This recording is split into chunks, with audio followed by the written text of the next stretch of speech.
Hey everybody, it's Andy with Xperience, and today I am at Winning Formula to get an alignment done on the 600 LT.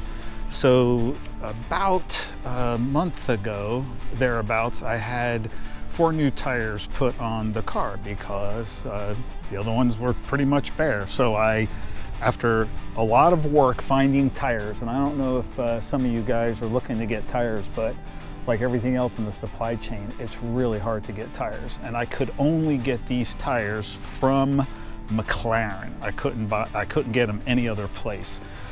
So anyway, I got them. They did an alignment, but they, meaning a dealer, did the alignment. But the problem was I failed to ask for the before and after. So they did the alignment. I get out there, I get on our next event, I go out and drive, and the car just will not hook up in the turns. I mean, I am pushing in the turns. I just can't get the car to turn in. Before, it was like driving on rails. And I don't know if it's because the tires were so worn out, it was like I was on slicks, but this thing just wasn't hooking up. So I immediately said, let me make sure it's the same tire. It was the same tire that was on before. And then the next thing was like, I gotta check this alignment. Not so much the camber, but potentially the toe. If they messed around with the toe a little bit, that could definitely have an impact. So I'm here with a friend, Aaron, at Winning Formula. He sets up race cars, he races, and I know this is someone that I can trust that's gonna get the thing on there and we'll get this thing dialed in. Hey, I'm Andy, a high-performance car enthusiast with a passion for well-engineered automobiles. I love to drive mountain roads with like-minded enthusiasts, along with sharing driving tips and techniques. So the question is, what kind of spec am I going to do on the alignment? Well, that's a great question. And so what I did was I got with McLaren and I asked them for their input on what the stock setup was. So I got a sheet from McLaren on the stock alignment for the 600 LT Spider. I then contacted the previous owner of the car. He and I kind of follow each other on Instagram and chat from time to time, asking him if he made any adjustments when he put new tires on the car. Did he do anything differently? And he said he never kind of touched it. So whatever the dealer did is what the dealer did, but he never requested an adjusted alignment. So those of you who are getting new tires on your car, I would suggest you check on the alignment.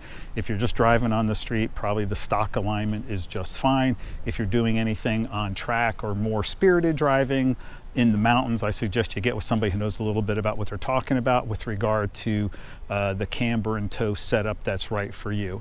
I have a feeling though that some of this is probably a little bit of art and science, meaning you make the adjustment, you go out, you drive it, and if it still doesn't feel right, you just keep tweaking it. And we see this in racing all the time, right? We hear the drivers talking to their crew chiefs, etc., telling them, oh, the car's pushing, the car's tight, the car's loose, and they're always kind of tweaking. I'm wondering if I might need to do that here.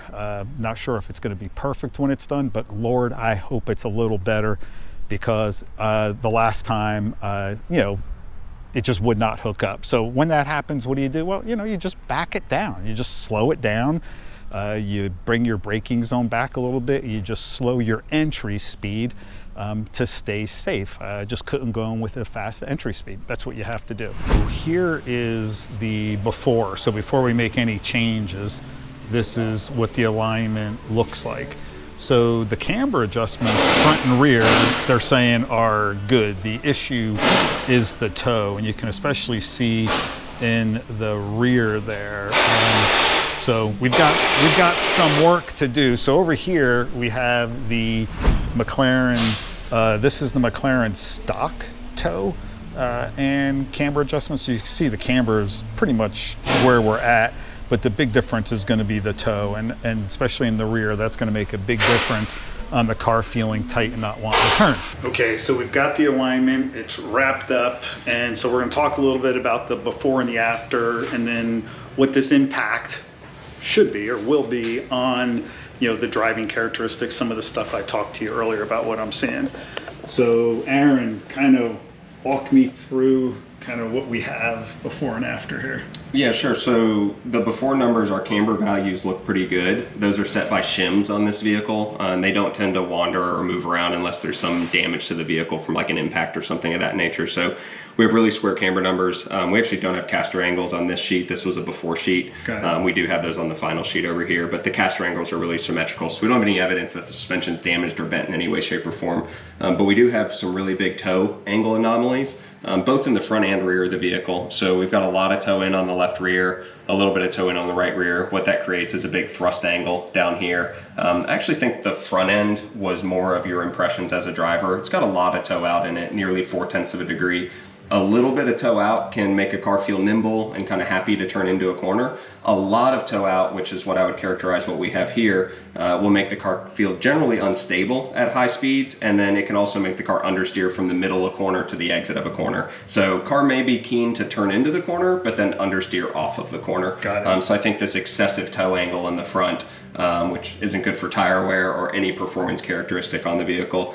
To give people an idea of like working range of toe values, it's going to depend on the suspension and the design, but speaking very generally, I'd say anywhere from like a 10th in to maybe a 10th, 1500th out is probably working range on these cars, depending on driver preference and setup. But to be at 4/10 out is beyond what we would consider the working range of this car. So it definitely qualifies as an anomaly, as does this toe angle in the left rear. But I think probably most of what you were feeling as a driver was in the front end of the car. So the final sheet over here, we've got the toe angle set at 0 in the front. You can see the caster values as well. And then we've got 30 total toe in the rear, so 1500ths aside.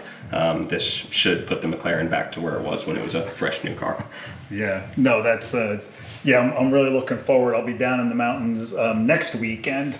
So I'll be definitely looking forward to, you know, testing this out and give you some feedback. But like you said, it's the difference here in this original one causing some of that stability feel that was just really unnerving. Yeah, and we talked briefly when we were doing the alignment, because you were down there watching us work on it, that when you tighten down the adjustments, they tend to kind of move or walk on you, and you need to be careful about when you're tightening them down. You get your adjustments, and then when you're tightening the hardware, if it moves from that adjustment, it doesn't do you much good. And so we did find that the right front adjuster is physically loose on the vehicle, so somebody had struggled to tighten that down, and that it's possible. I don't really have an explanation for this, the rear anomalies here, but I wouldn't expect this to be a type of car that the alignment would move around a lot on it, absent some like trauma or something of that nature. So it was just, I don't want to throw a mechanic under the bus, but I think maybe and then compared to what the stock reading is, it was not even close to. Yeah, I think maybe we just goofed a little bit. Yeah, hopefully it'll feel a lot better for you. It's always a big question. Everybody's like, well, how much does this thing weigh? So we're getting that set up now, and we'll take a reading here in a little bit on what the weight is. The RS was 3153. I think I read that this one was just under 3100. 3292. Wow. Where are they hiding it? Where is all that weight at? There you go. There's the weight. So big surprise on the weight of the car. I don't think anybody expected the car to weigh that much, but I feel much better having this car aligned here, and Aaron is just the guy to do this. These guys are motorsports background, they do racing, they set up other race cars. So he really explained to me in detail what he was doing about the alignment, you know, the camber, the caster, and the toe. So he said I should see a marked difference on there. So we're good. We have the alignment done. I'm down in the mountains in August 18th to 21st, and I'll give you my feedback then. Thanks everybody for watching.